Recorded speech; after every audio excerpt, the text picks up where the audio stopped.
আজকের এই রক্তের গ্রুপ নির্ণয় উদ্বোধনী অনুষ্ঠানের উদ্বোধক হাজারুল ইসলাম স্বাধীন ভাই কিছু কথা বলবেন। আসসালামু আলাইকুম ওয়া রাহমাতুল্লাহি ওয়া বারাকাতুহু। আজ হচ্ছে অমর 21 আমার চেতনা, 21 আমার বিশ্বাস, 21 আমার প্রেরণা। সে 21 ফেব্রুয়ারির আজকের এই শহীদ এবং আন্তর্জাতিক মাতৃভাষা দিবস উপলক্ষে যে একতা ব্লাড ও সামাজিক সংগঠনের উদ্যোগে আজকের এই রক্ত পরীক্ষা যে কর্মসূচিটা হাতে নিয়েছে আমাদের এই যুব সমাজ, এই সংগঠনটা তাদেরকে আমি আমার পক্ষ থেকে এবং ওয়ার্ডের পক্ষ থেকে আন্তরিক কৃতজ্ঞতা জ্ঞাপন করছি যে এটা একটা চমৎকার এবং একটি সেবামূলক কাজ। আমরা অনেক সময় মানে রক্ত নির্ণয় ব্যাপারটাও কিন্তু অনেক ভাইটাল একটা ব্যাপার। আমরা অনেক সময় জানি না যে আমার রক্তের গ্রুপ কি। এখানে এইটা একটা মানে অনুন্নত জায়গা। এখানে এমনও লোক আছে যে তার বয়স হয়তো 60 বছর, সে জানেই না তার রক্তের গ্রুপটা কি। একটা অ্যাক্সিডেন্টের ক্ষেত্রে তার রক্তের গ্রুপ পরীক্ষা করতে করতে এরকম বহু নজির আছে যে রোগী মারা গেছে।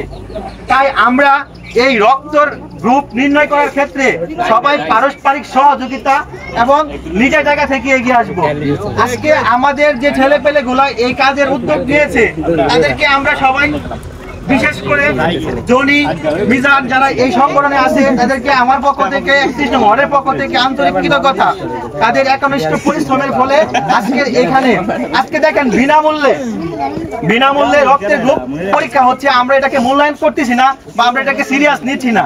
আপনি এই কাজটাই আপনি ক্লিনিক কিংবা হসপিটালে করেন, অনেক সাফারার হতে হবে, 200 টাকা লাগবে, সাফারার হতে হবে। আজকে এই সুযোগটা যেহেতু আসছে, আমরা সবাই একেবারে অংশগ্রহণ করে একদম খুশি ভাবে আমরা এটা করে ফেলবো। এটা করে ফেলা উচিত। এখানে আসলে এটা কোনো রাজনৈতিক প্রোগ্রাম না, এটা হচ্ছে কি স্বেচ্ছাসেবী প্রতিষ্ঠানের একটা প্রোগ্রাম। আমরা এই প্রতিষ্ঠানগুলো এইরকম সামাজিক উন্নয়ন করা যায়, সামাজিক কাজে নিজেকে অংশ নেওয়া যায়, এইরকম কাজগুলোতে সবসময় হাত রাখবো। আমরা সবাই স্বার্থের জায়গা থেকে নিজের অবস্থান তৈরি করার চেষ্টা করব না। আমরা একটা জিনিস মনে রাখতে হবে, ত্যাগে শোক ভোগে শোক নয়। যারাই বিগত দিন ভোগ করেছে তারাই হারায় গেছে, আর যারা ত্যাগ করেছে তাদেরকে মানুষ মনে রেখেছে। তাই আমরা বরাবর ত্যাগের পক্ষেই রয়েছি।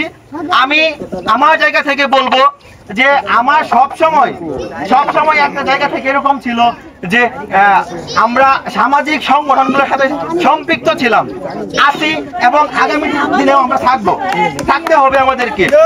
আর আজকে যারা এই সামাজিক সংগঠনগুলোকে দৃষ্টির সামনে নিয়ে আসতেছে, যারা ছোট ছোট পোলাপান দেখতেছে শিখতেছে, তারা এগুলো আবার পুনরাবৃত্তি করবে। তাই আমরা মনে করি ভালো কিছু যখনই হবে সবার অংশগ্রহণ সেখানে থাকা উচিত, কারণ ভালো কিছুর পক্ষে থাকবেন এটাকে আরো উৎসাহ দেওয়া হচ্ছে। আমরা ভালোকে হ্যাঁ বলি, খারাপকে না বলি। আমরা তাহলে এটা সাম্যের সমাজ হবে, ইনসাফের সমাজ হবে। আমরা ভালো কিছু প্রত্যাশা তখন করতে পারবো যখন ভালো কিছু আমি নিজে করব। আমরা যদি একটা কাজ সম্পূর্ণ করতে পারি সুন্দরভাবে, তাহলে নেক্সট যে কাজগুলো হবে পাবলিক আমাদেরকে কি করবে, বড় জায়গায় নিতে পারবে। আমি আবারও আয়োজক কমিটিকে এবং যারা উপস্থিত হয়েছেন, বিশেষ করে নারী উপস্থিতি এখানে বেশি। একটা কথা এরকম থাকে না, এই বিশ্বে যা কিছু মহান সৃষ্টি ছিল কল্যাণকর, অর্ধেক তার করিয়েছে নারী, অর্ধেক তার নর। এখানে আয়োজক কমিটি পুরুষ হলেও অংশগ্রহণ নারীর বেশি।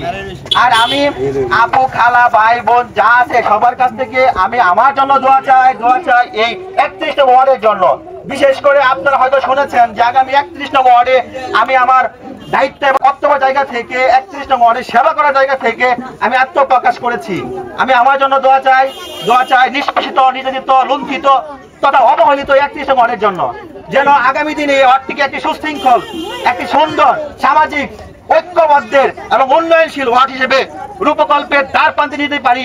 ওই রকম দোয়া করবেন যেন যোগ্য নেতৃত্ব আসে, যার হাতে ওয়ার্ড নিরাপদ, প্রতিটি মা বোন নিরাপদ, ঠিক ওই রকম যতটুকু নিরাপদ একটি শিশু তার মায়ের কোলে।